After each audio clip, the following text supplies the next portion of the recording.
ISRO chairman doctor V Narayanan ಅವರು ವಿಜ್ಞಾನಿಗಳೊಂದಿಗೆ ತಿರುಮಲ ಶ್ರೀವಾರಿ ಸೇವೆಯಲ್ಲಿ ಪಾಲ್ಗೊಂಡಿದ್ರು. ಇದೇ ತಿಂಗಳ 12ರ ಬೆಳಗ್ಗೆ 10:17ಕ್ಕೆ ಶ್ರೀಹರಿಕೋಟದಲ್ಲಿ ಉಡಾವಣೆಗೊಳ್ಳಲಿರುವ PSLV-C 62 ರಾಕೆಟ್ ಯಶಸ್ವಿ ಆಗಲಿ ಅಂತ ದೇವರಲ್ಲಿ ಇದೇ ಸಂದರ್ಭದಲ್ಲಿ ಪ್ರಾರ್ಥಿಸಿಕೊಂಡ್ರು. ರಾಕೆಟ್ ಉಡಾವಣೆಗೆ ಸಂಬಂಧಿಸಿದ ಉಪಗ್ರಹದ ಮಾದರಿಯನ್ನ ದೇವರ ಪಾದಗಳ ಬಳಿಯಲ್ಲಿ ಇಟ್ಟು ವಿಶೇಷ ಪೂಜೆಗಳನ್ನು ನೆರವೇರಿಸಿದ್ರು. ದರ್ಶನದ ನಂತರ ವೇದ ಪಂಡಿತರು ವಿಜ್ಞಾನಿಗಳನ್ನ ಆಶೀರ್ವದಿಸಿದ್ದು, ದೇವಸ್ಥಾನದ ಅಧಿಕಾರಿಗಳು ತೀರ್ಥ ಪ್ರಸಾದಗಳನ್ನು ನೀಡಿದ್ರು.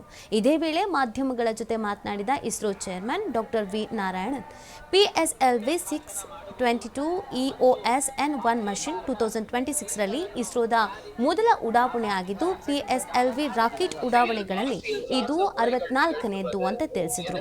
ಈ ಮಷಿನ್ ಮುಖಾಂತರವಾಗಿ 8 ವಿದೇಶಿ ಉಪಗ್ರಹಗಳನ್ನು ಅಂತರಿಕ್ಷಕ್ಕೆ ಕಳಿಸಲಾಗ್ತಾ ಇದ್ದು, ಇದುವರೆಗೆ ಇಸ್ರೋ ಒಟ್ಟು 442 ವಿದೇಶಿ ಉಪಗ್ರಹಗಳನ್ನು ಉಡಾವಣೆ ಮಾಡಿದೆ ಅಂತ ಹೇಳಿದ್ರು.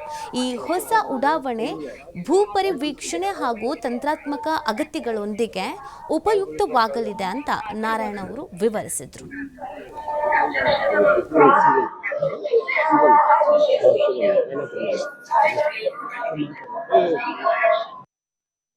On 12th January morning 10 a.m.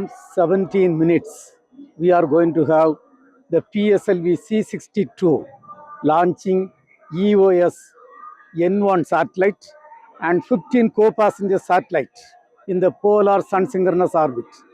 This is the first launch in 2026 and the 64th launch of the PSLV vehicle. And in this vehicle, we have 8 co-passenger satellites from foreign countries. With this, we will be accomplishing 442 foreign satellite launches from Indian soil. What is the purpose? This is basically advanced Earth observation satellite, the EOS N1.